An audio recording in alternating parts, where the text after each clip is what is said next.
నల్గొండ జిల్లా ఉత్తమ్ కుమార్ రెడ్డి, కోమటిరెడ్డి వెంకటరెడ్డి, రాజగోపాల్ రెడ్డి, పొంగులేటి శ్రీనివాసరెడ్డి ఉమ్మడి ఖమ్మం జిల్లా, బట్టి విక్రమార్క ఉమ్మడి ఖమ్మం జిల్లా. పొంగులేటి శ్రీనివాసరెడ్డి, బట్టి విక్రమార్క లాంటి వాళ్ళు ఇద్దరు పెద్ద మంత్రులు, తుమ్మల నాగేశ్వరరావు, ముగ్గురు మంత్రులు ఉన్నారు. ఆ ముగ్గురు మంత్రులున్న ఆ జిల్లా నుంచి అక్కడ కూడా మీకు సానుభూతి వస్తున్నదా? 100% వస్తుందండి. గుర్తుపెట్టుకోండి, టీఆర్ఎస్లో 100 మంది ఎమ్మెల్యేలు ఉన్నాయి. అన్ని జిల్లాల్లో దాదాపుగా జిల్లా పరిషత్ చైర్మన్లు ఉండే, ఎంపీపీలు, జడ్పీటీసీలు, సర్పంచులు, ఎంపీటీసీలు ఇంతమంది ఉండే. మరి ఫలితం ఏమైందండి?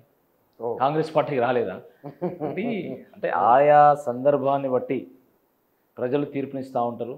అప్పుడున్నటువంటి రాజకీయ పరిస్థితి, ఆ పోటీలో ఉన్నటువంటి అభ్యర్థులు, వాళ్ళ గుణగణాలు, వాళ్ళ కెపాసిటీస్, వాళ్ళ కాండక్టు, అప్పుడున్నటువంటి ట్రెండ్ ఆధారంగా ఓట్లు పడతాయి. ఇప్పుడున్నటువంటి పరిస్థితుల్లో ఏంటంటే ఇది ఎమ్మెల్సీ ఎన్నిక.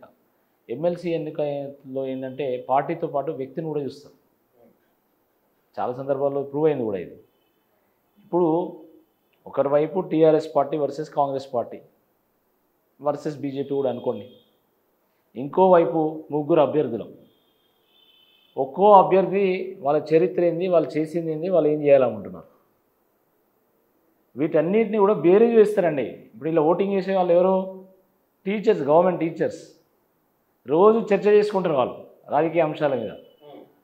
ప్రైవేట్ టీచర్స్, ప్రైవేట్ ఎంప్లాయీస్, నిరుద్యోగ యువత, వాళ్ళు ఒక అంశం మీద చాలా లోతైనటువంటి చర్చ చేస్తూ ఉంటారు. అలాంటి వాళ్ళని ఈజీగా ఓట్లు వేయరండి. అభ్యర్థులను కూడా చూస్తారు. అంటే దాని ఆధారంగా కూడా ఫలితం ఉంటుంది. అంటే ఈసారి మునుపటి కంటే కూడా అసెంబ్లీ ఎన్నికలు, లోక్సభ ఎన్నికలు అలసిపోయి ఉన్నారు. మొత్తం కార్యకర్తలు అలసిపోయి ఉన్నారు, నాయకులు అలసిపోయి ఉన్నారు. పైగా ఎండలు ఒకటి, ఈ ఎండలు విపరీతమైన ఎండలు ఒకటి వాస్తవం కదా. ఎండలు మామూలుగా ఎండలు లేవు అసలు.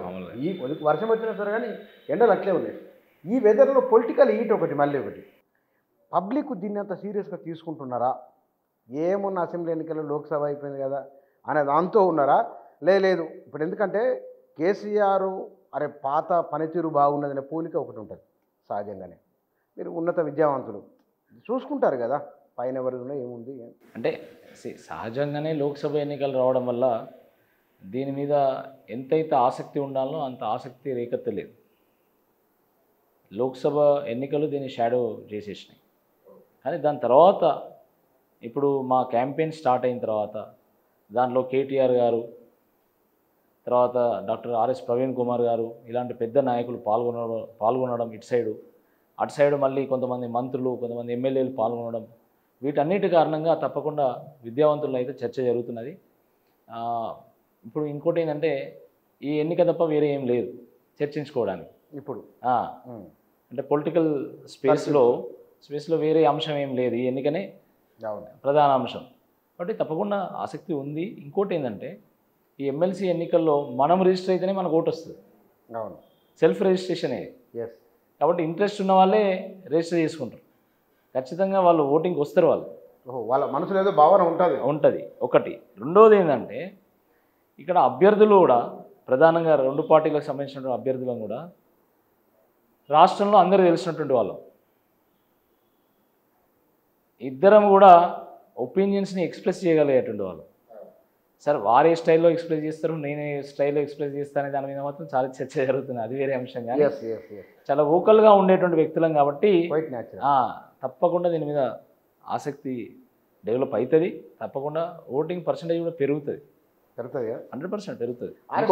ఇంకోటి నేను ఒక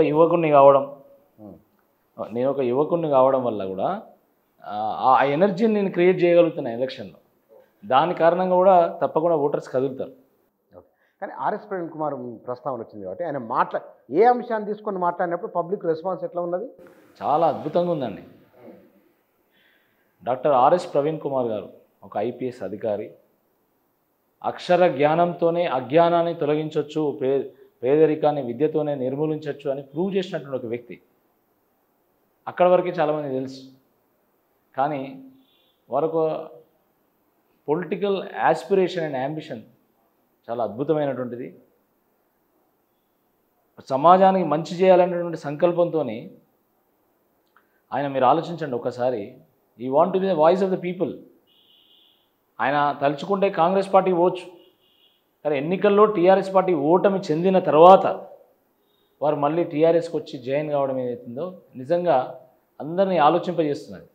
నాయకుడు అంటే అట్లా ఉండాలి. ప్రజల పక్షాన నేను కొట్లాడుతా, నాకు అధికారం అవసరం లేదు అని వారు నమ్మి కేసీఆర్ గారి నాయకత్వాన్ని నమ్మి వారు టీఆర్ఎస్ పార్టీలో జాయిన్ అయ్యారు. వారు ఈరోజు క్యాంపెయినింగ్కి వస్తే అద్భుతమైనటువంటి ఒక స్పందన లభిస్తున్నది. అంటే చాలా సూటిగా, చాలా లాజికల్గా వారు చెప్పాల్సినటువంటి అంశాన్ని చెప్తూ ప్రజల మైండ్లలో అంశాన్ని కూర్చోబెట్టగలుగుతున్నారు. మంచి స్పందన లభిస్తున్నది. వారికి ఏంటంటే ఈ తెలంగాణలో ఒక కల్ట్ ఫాలోయింగ్ ఉందండి. తెలంగాణలో మీరు ఏ గ్రామానికి వెళ్ళినా ఆయనకు సంబంధించిన వాళ్ళు 20 మందో 30 మందో 40 మందో ఉంటారు ఖచ్చితంగా. సో అలాంటి నాయకుడు నా ప్రచారంలో పాల్గొనడం చాలా సంతోషంగా అవుతున్నాను మీకు. డెఫినెట్లీ ఈసారి ఎన్నికల్లో 3 పార్టీలలో ఒక ప్రధానమైన ఒక అంశం ఉంటుంది కదా, ఏ అంశాన్ని టార్గెట్ చేసుకుంటున్నారు? అంటే నేను 3 అంశాలను ప్రస్తావిస్తున్నాను. మొట్టమొదట ప్రస్తావన ఏంటంటే ఇది పెద్దల సభ, పెద్దల సభలో విద్యావంతులను మేధావులను మాత్రమే పంపాలి, మోసగాళ్ళను పంపకూడదు. పెద్దల సభ యొక్క పెద్దరికాన్ని కాపాడేటోళ్ళని పంపాలి తప్ప దాన్ని గౌరవాన్ని తగ్గించేటోళ్ళు పంపకూడదు. పెద్దల సభలో బూతులు మాట్లాడి పెద్దల సభను బూతుల సభగా మార్చేటోళ్ళని అస్సలు పంపకూడదు అనేటువంటిది ఒక అంశం చెప్తున్నాను. రెండవది ఏంటంటే ఆల్రెడీ మీరు ఏరుకోరి కాంగ్రెస్ ప్రభుత్వాన్ని తెచ్చుకున్నారు కదా, ఆ ప్రభుత్వం ఇచ్చినటువంటి హామీలు నెరవేర్చడం లేదు కాబట్టి ఇప్పుడు కాంగ్రెస్ పార్టీ ఎమ్మెల్సీ అభ్యర్థిని గెలిపిస్తే ఆయన ప్రశ్నించలేడు, కానీ నన్ను గెలిపిస్తే నేను మీ హామీల మీద ప్రశ్నించగలుగుతా, నాకు అవకాశం ఇవ్వండి. మూడవది, మేమేం అధికారం కోసం రావడం లేదు, ఈ ఎన్నికతోని అధికారం అటుపోయేది లేదు ఇటు వచ్చేది లేదు, మేము కేవలం మీకోసం కొట్లాడడానికి మాకు ఒక అవకాశం ఇవ్వమని అడుగుతున్నాం. ఈ అంశం కూడా మేము చెప్తున్నాము. తర్వాత నా బ్యాక్గ్రౌండ్ నేను చెప్తున్నాను. నేను ఒక రైతు బిడ్డను, ఒక వ్యవసాయ నేపథ్యం నుంచి వచ్చినటువంటి వాడిని. కష్టం అంటే ఏందో తెలుసు, పేదరికం అంటే ఏందో తెలుసు, అనుభవించినటువంటి వాడిని. కాబట్టి ఎంతో కష్టపడి నేను చదువుకొని బిట్స్ పిలానీలో అడ్మిషన్ పొంది అక్కడ ఒక ఉత్తమ విద్యార్థిగా గోల్డ్ మెడల్ సాధించి దాని అనంతరము 7 ఏళ్ల పాటు నేను అమెరికాలో, బెంగళూరులో, సిటీ బ్యాంక్లో, ఫేస్బుక్లో పనిచేసి పుట్టిన గడ్డ రుణం తీర్చుకోవాలని తృణప్రాయంగా ఆ ఉద్యోగాన్ని వదిలేసి వచ్చి రాజకీయాల్లో చేరినటువంటి వ్యక్తిని. కాబట్టి 11 ఏళ్ళుగా నా ప్రస్తావన బీజేపీలో కానీ బీఆర్ఎస్లో కానీ ప్రజల కేంద్రంగా చేసుకునే ఉంది తప్ప వేరే రకంగా లేదు. ప్రజా సమస్యల మీద స్పందించాను, ప్రజా సమస్యల మీద పోరాటం చేసిన, గొంతెత్తి నా వాయిస్ని వినిపించాను. కాబట్టి ప్రజలతోనే మమేకమైన. సో ఈ విషయాన్ని కూడా నేను ప్రస్తావిస్తున్నాను. వేరేస్ ద అపోజిట్ పర్సన్ ఏంది ఆలోచించుకోండి. సో ప్రభుత్వాన్ని ప్రశ్నించేటోడుగా ఉన్నా, లేకపోతే ప్రభుత్వాన్ని ప్రశంసించేటోడుగా ఉన్నా, ప్రభుత్వాన్ని ప్రశ్నించే వాళ్ళుగా ఉన్నా, లేకపోతే ప్రభుత్వంలో ఉన్నటువంటి కొంతమంది పెద్దలకు తొత్తులుగా మారినటువంటి ఒక వ్యక్తిగా ఉన్నా అని అడుగుతా ఉన్నాను.